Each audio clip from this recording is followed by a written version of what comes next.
Welcome back to 11 of the last 20. This next moment on our countdown features a dominant team in boys lacrosse that not only put its stamp on District 3 history, but set a high standard for the program's future. Number 5, 2012, Ephrata Boys Lacrosse District 3 Championship. The Ephrata Boys Lacrosse team gets their wish tonight, a chance to win their first ever LL League title. That Ephrata lacrosse team was the culmination of years of those seniors, that senior group, coming up and just preparing for that year, for that season. That team was incredible by any stretch of measurement for LL lacrosse. Hempfield and Township were the two superpowers in the league at that point. A couple teams were trying to break through, and that particular Ephrata squad just had everything, and they were talented all across the board. And when they finally beat Township during the season, I think that kind of gave them the confidence that, hey, we can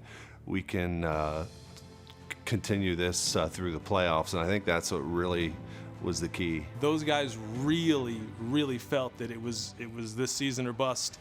We're going to show everybody that Ephrata lacrosse is here, and man, did they. Live from Hershey Park Stadium in Hershey, Pennsylvania, it's time for the District 3 Boys Lacrosse Championship game between the Ephrata Mounts and the Carlisle Thundering Herd. The District 3 final, first ever appearance in a District 3 final for an Ephrata lacrosse team, and they dominate. Carlisle, a team who had beaten Manheim Township earlier in the District 3 tournament, certainly a good team.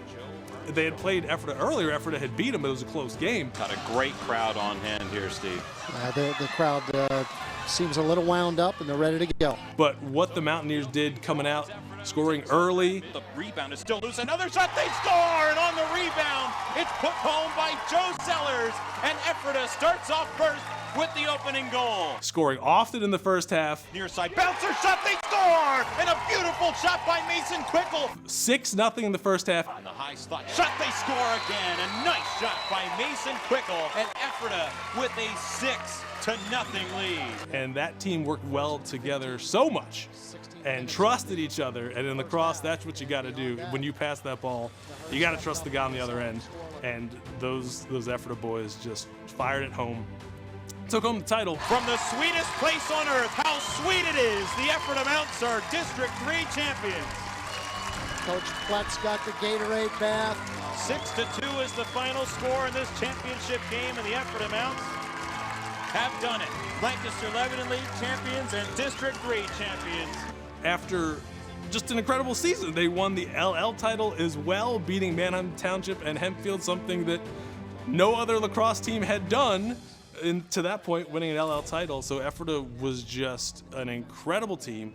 Those guys will remember that for the rest of their lives. Number 4, 2016 through 2019, Manheim Central Girls Soccer, 3 district championships in 4 years. Manheim Central Girls Soccer has become this dynasty. That team in 2016, that had a mixture of every class. It had the senior class, it had, the whole way down to the freshmen.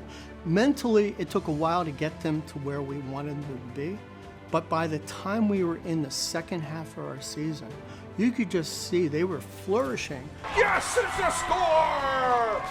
And a stunning pass and first-time shot puts Manheim back in front by a score of 2-1. Their confidence levels were so high. By the time we entered into districts, we had a group of young ladies that we could put out there, and we could actually probably walk away from the field. And they became such great leadership on the field that they could do it on their own. Manheim Central girls soccer team winning the District 3 title, the first ever for a soccer program, boys or girls, at the school. The players who were after them that we left behind, I knew we were leaving behind an amazing group of players. Not only were they great leaders and great young ladies, right?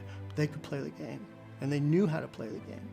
So we figured that, hey, this is going to be a group that is really going to carry forward the program at Manheim Central. So after that first title, lost a couple of those players, but you could still see that the program was in great shape. That's like Levy.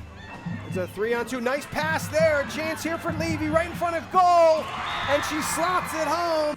2018 was a 20-win season that matched the program best record at that point, got that second district title that year. That kind of proved that it was an ongoing solid program and not just that single year. Then that third year, the team was really on that mission to prove that it wasn't a fluke, it wasn't single year, but that it is a program that is on that rise. Wanting to set themselves out in that District 3A, that is going to be our place that we can make our mark. Ooh, cuts it into the middle. And what a beautiful shot from Hannah Adair. Great offense from Manheim Central. Now, the neat thing about Manheim Central is it is in this little cocoon, and that it is a community that really supports their athletics, and really supports their athletics if they do well. And a block by Reed. Unbelievable. She anticipated where it went up to her left, very strong. It's really hard to consider yourself a dynasty after 3 district titles. Our girls are around excellence and greatness at everything they do. They're in school with a football program that just wins, and that's what they do constantly. They produce great players, so they see what that is, and they want to match that, and they want to be at that same level. It's another team in Manheim starting to develop a championship culture of their own, the Manheim Central girls soccer team. Now that we're at that level and winning titles, they don't want to stop. It's like a competition between the classes. The senior class that just graduated, those that played 40 years, they won 71 games in their high school career. That's a huge number. And I know that the juniors now, they've won 2 district titles, and they're like, I want to win that 3rd. I want to win the 4th. I don't want to stop. Our motto at the program now is to honor those before you and inspire those after you. That 2016 victory really got the ball rolling as far as future success. I said earlier, creating this dynasty of, man, we're Manheim Central, and you've got to come through this bracket, and you're probably going to face us at the end. We're the team to beat. And for the last few years, it has been that. Number 3, 2019 Cocalico Football District 3 Championship. If you recall, if you go back to last August, they were breaking in a lot of new guys, especially defensively. I didn't really know what to expect. I knew our top guys could carry us, but I knew we were going to play a lot of young kids, and with the one preseason game, you really don't have a lot of time to figure things out. Because I remember talking to Coach Gingrich back in August out on the field. I'm like, what do you think? And he's like, we got some holes. We got some holes to fill here. This isn't going to be easy. So I remember them winning some games early on, and they beat Mifflin early on, another good team. But they were finding ways. And even though they got to the Central game and the showdown game and didn't win, you could still see that, okay, they're better than what we thought they were going to be. We knew Central was going to be pretty good. We knew Warwick was going to be pretty good. And when you started looking at that 5A bracket, it was like, oh, wow, collision course, look out. But I thought Cocalico came a long way. From week 1 to week 10, they improved a ton. I'm so proud of you. All right, let's go. Eagles on 3. Eagles on 3. 1, 2, Eagles! Going into our last game, I think we were sitting 2 in the district seeds, and we had, a couple injuries from the game before the Solanco game. We didn't know what was going to happen there, but we're playing Lampeter Stroudsburg, who ended up being the 4A champion. Do you play these kids or do you rest them? Well, if you play them, then they get a rest if we can win the game, get the bye or whatever. We ended up playing a great game against Lampeter. Noah Palm with a 6-yard touchdown run. Go into districts, we have the bye. It really helped us to have the bye again. And then it comes down to we beat Mifflin in a rematch, which I thought we played a great game that night. We really did a great job defensively. Offensively, we did some good things as well. So then it comes down to the Final Four, and we have Warwick. Miller will take it in. We had scrimmage Warwick earlier in the year. We knew what kind of battle that was going to be, and at the beginning of that game, they just took it to us. They had us on our heels. We defensively, we're doing okay. It's tipped and picked off. But offensively, we couldn't move the ball at all. And right before half, I think we scored with 5 seconds to go in the game. So we got a turnover. We made the score, and then the second half, we played pretty good football. And the game is over. The Cocalico Eagles are on their way back to the District 3 Finals. Then you go into the District Championship. From Eagle Stadium in Denver, it's the PIAA District 3 M&T Bank Football Championship. You play Cedar Cliff, a team that you'd played week 2. I think our kids realized that even though we beat them week 2, the game was a lot closer than what the score was, but the night of the District Championship, it really wasn't that close. Flinton down the far sideline, being chased. It is a pursuit, and it's a touchdown, Calico. Well, that did not take long for the Eagles to strike. We played great, and you know, that was a complete football game for us that night. But that's going to be it. Denver, you can celebrate. Your Calico Eagles are the District 3 5A champions. Awesome. They defeat the Cedar Cliff Colts 45-7. So it was the third district championship our football program has ever had. We won one in '85 before I was there. We won one in '94. But between then, we lost in the final in '92. We lost in the final in '95.